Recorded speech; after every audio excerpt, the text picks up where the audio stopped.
Good afternoon, everybody. For those that don't know me, my name is Rosalind. Um, I have a daughter, Zari. She's 9.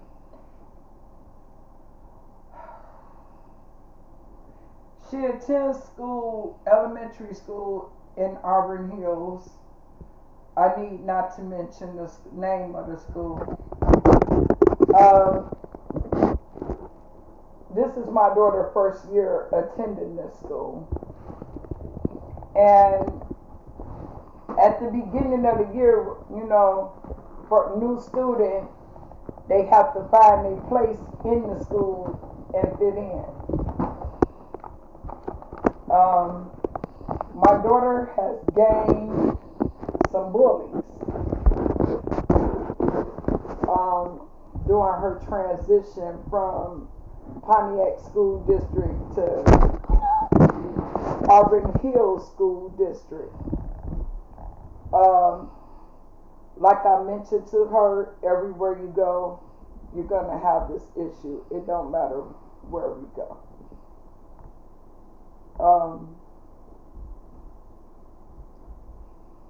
There were 2 students that has chose to target my daughter for bullying.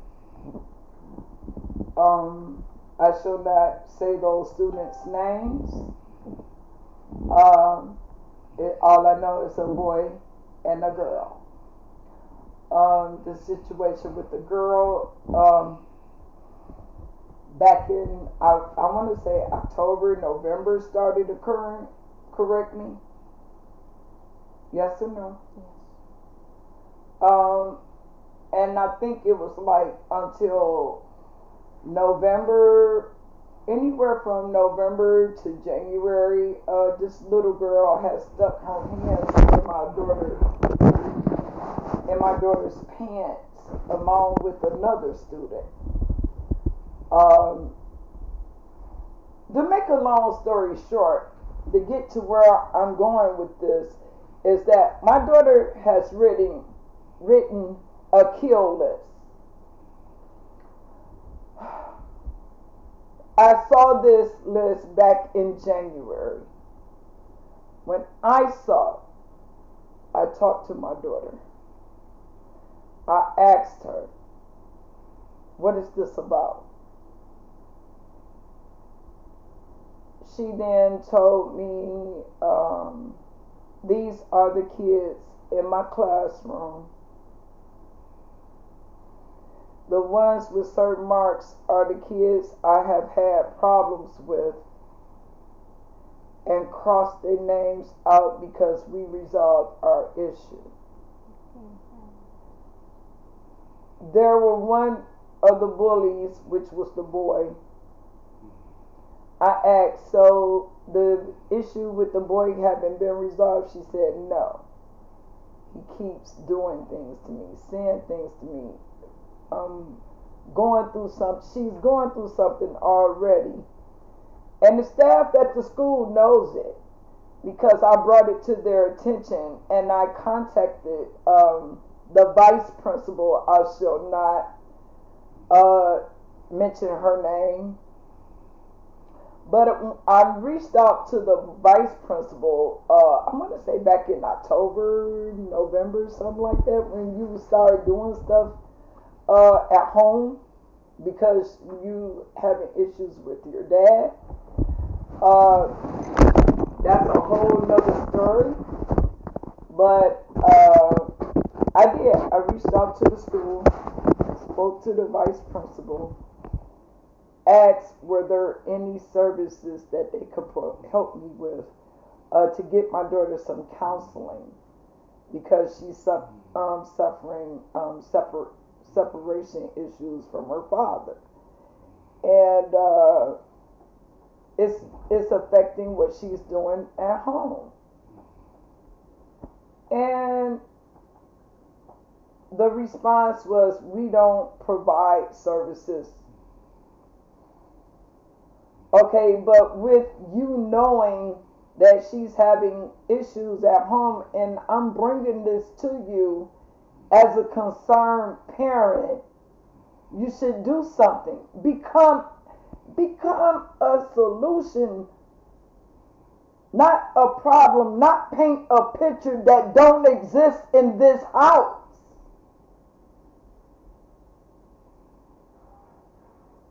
With everything that's going on in this world, and I get it, the school shootings and everything that's going on, because no one is listening to these children when they come to you for help. You would rather sweep it under the rug and hoping that it will go away, but bullying do not go away. In other words, at this school, you are saying it is okay for a little boy to touch a little girl and put his hands in her face or demean her and make her feel bad about herself, with knowing the fact she already having issues at home. But you, the staff, we trust our children with you for 8 hours, from 8:32 in the morning to 3:32 in the afternoon. It is your job to ensure that our children are safe and that they can come to you, and that we as parents can come to you as well.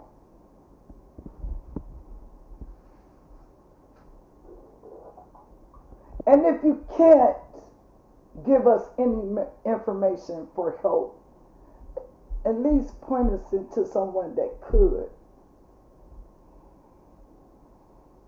But instead, moving on to this week, there was an issue between the teacher and my daughter, a 9-year-old. Let me remind you, my daughter is in the 4th grade. The teacher doesn't allow jelly fruit in the class. She don't want it eaten in the classroom. Never once the teacher provided me any verbal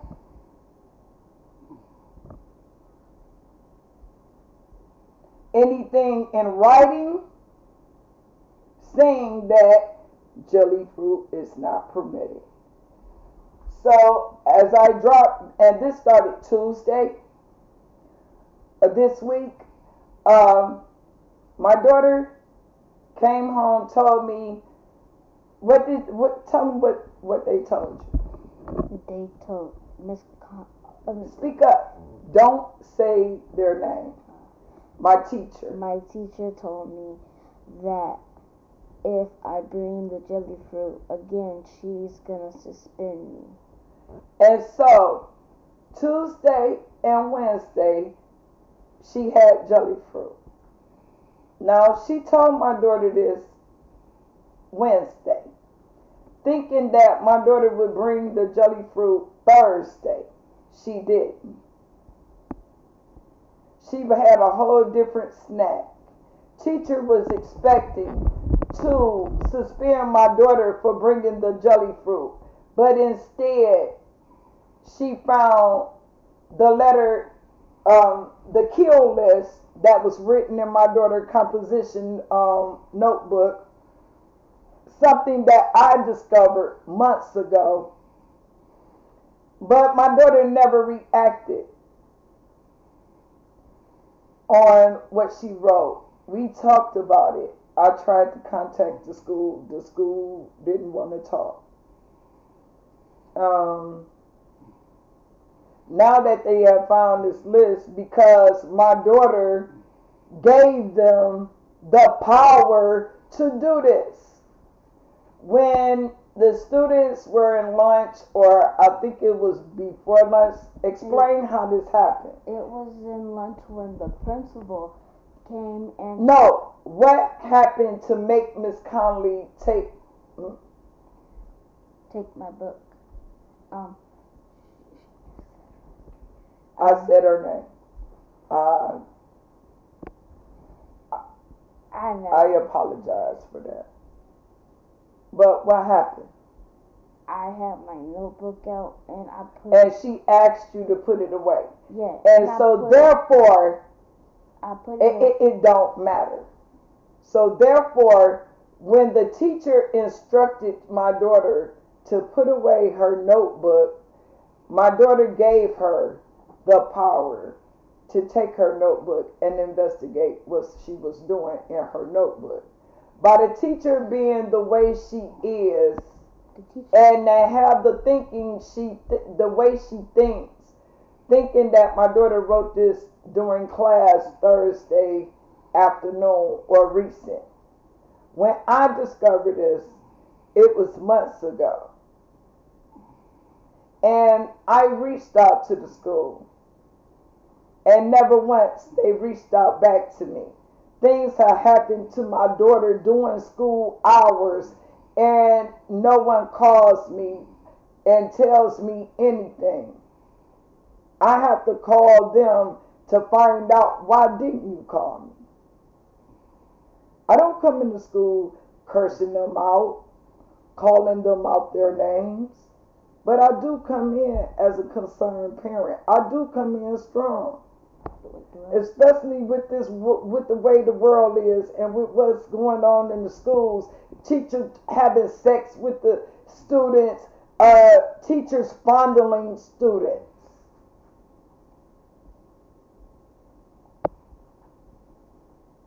We are living in a day where we have to become proactive with what our kids and what's going on in our children's schools. Seriously.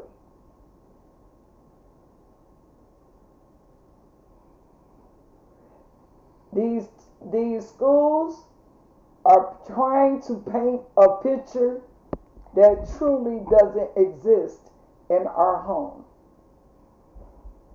or in our world. And I empathize for those parents who have lost their children, and for those who have lost loved ones in those school shootings. But this right here, it has to stop. If you have staff in the school and they supposed to be there to give our children support when they're needed, give it to them. Do your job. If they come to you and they tell you, look, so and so is hurting me, support them. Reassure them that this will ever happen again. Because as those banners that you have hanging on top or in front of your school, as the children enter your building, it says no place for hate.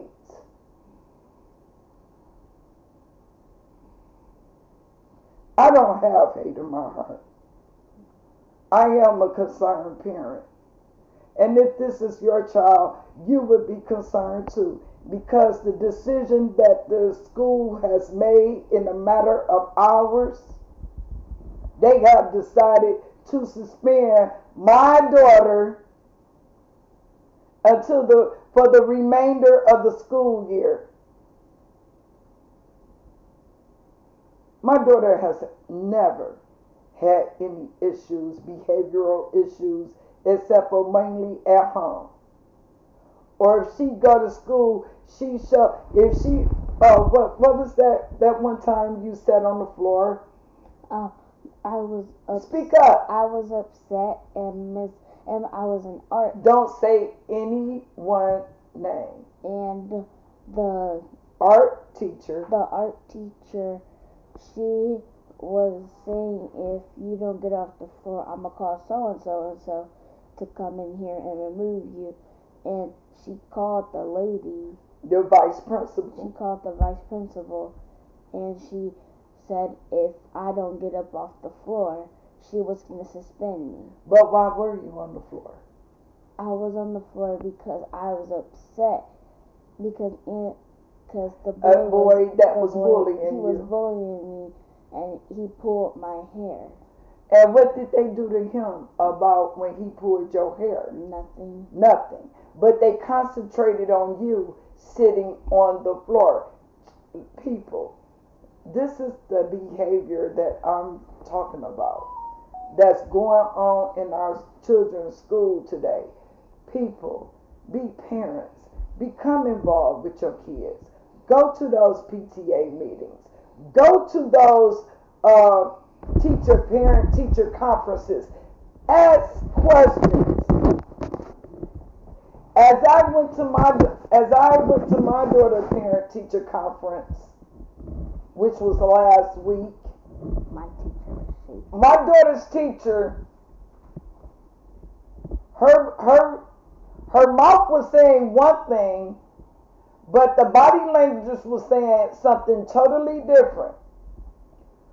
I'm not here to hurt you.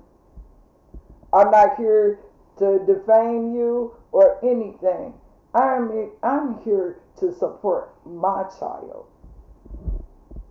And when there's concerns that need to be addressed, be professional. Do your job. But as those banners that hang in front of your school building, it says exactly word for word. No place for hate. No room for hate. Our home, it may not be much, but we don't have room for hate. The picture that you tried to paint, it don't exist.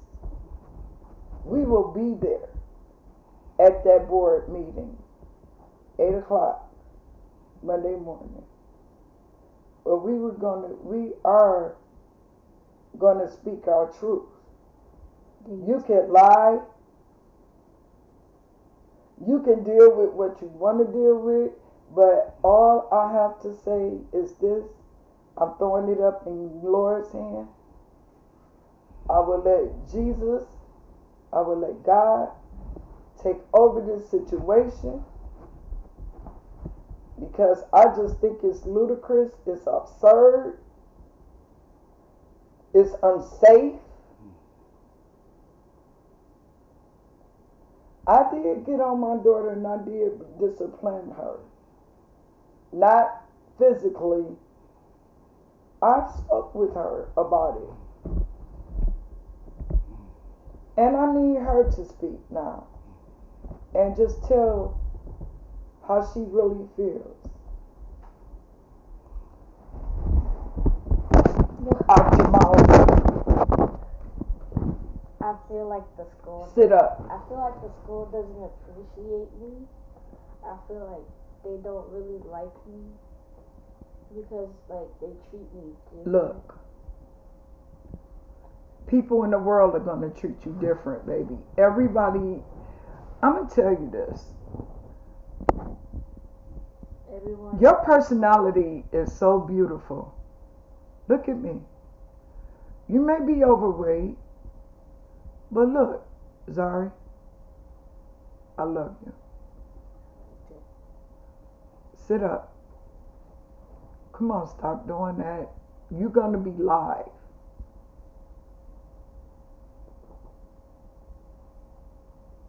Speak. Did you mean to kill Liz? No. What was the purpose of having to kill Liz?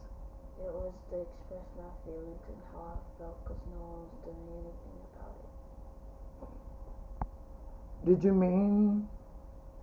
No. What? I mean, you have to tell me. What did you mean by it? I meant like people who are mean to me.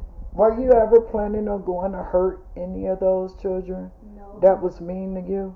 No, because it would have been painful for the parents, so no.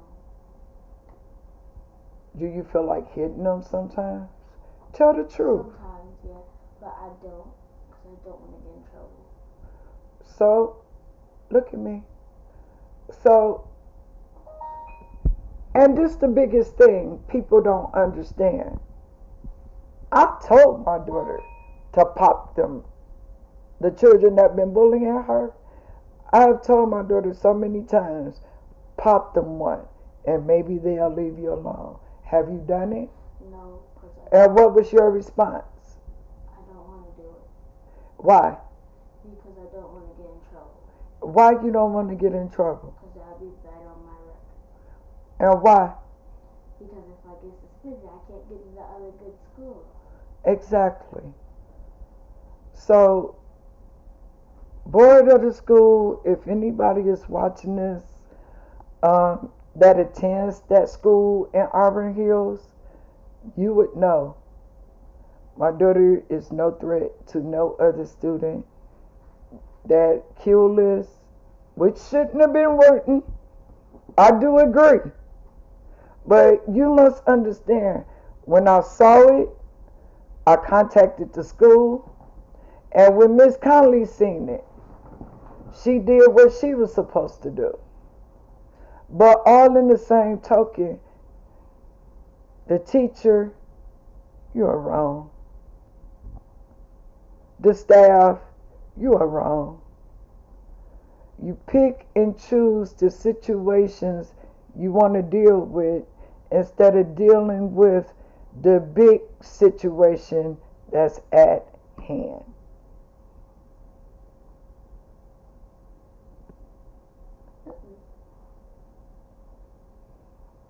This is what I teach my daughter to do when we're at home and we're not doing anything. She knows how to crochet. She knows how to paint. She knows how to do a lot of stuff that other kids her age doesn't know how to do.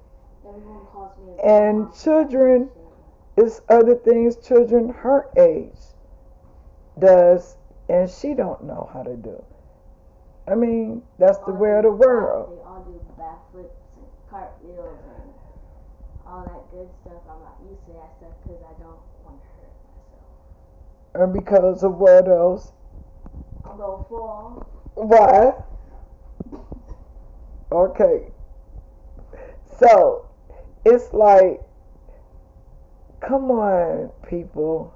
We need to get together and be really, really active with our children instead of worrying what's going on with us. The world isn't about you. The world doesn't. The world is about us. It's good to focus on yourself, but you know how you need to focus on a little more. Exactly. It couldn't have been said any better. I love you, kid. Love you too.